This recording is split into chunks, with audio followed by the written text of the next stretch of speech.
नांदगाव पेठ येथे शनिवारी एका बारसमोर एक धक्कादायक घटना घडली आहे। शेगाव परिसरात राहणारा 25 वर्षीय सूरज उर्फ सावत्या दिवाकर सावते याची चाकूने भोसकून हत्या करण्यात आली आहे। अज्ञात हल्लेखोरांनी हल्ला केल्यानंतर घटनास्थळावरून पळ काढला।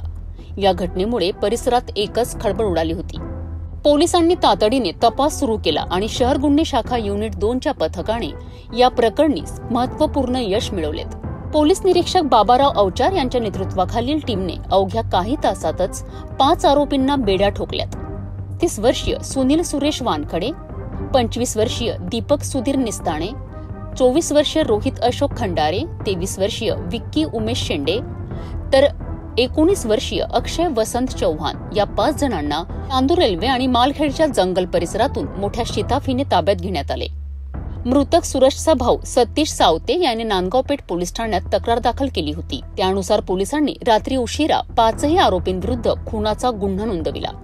प्राथमिक तपासात आरोपींनी हत्येची कबुली दिली आहे। मुख्य आरोपी सुनील वानखडे आणि मृतक सावत्या यांच्यात वाद होता। सावत्या त्याला त्रास देत होता आणि शिवीगाळ करत होता। त्यामुळे त्रस्त होऊन सुनील वानखडेने आपल्या मित्रांच्या मदतीने सावत्याची हत्या केली आहे, अशी माहिती आरोपींनी पोलिसांना दिली आहे। सध्या पोलीस या प्रकरणाचा अधिक तपास करीत आहेत।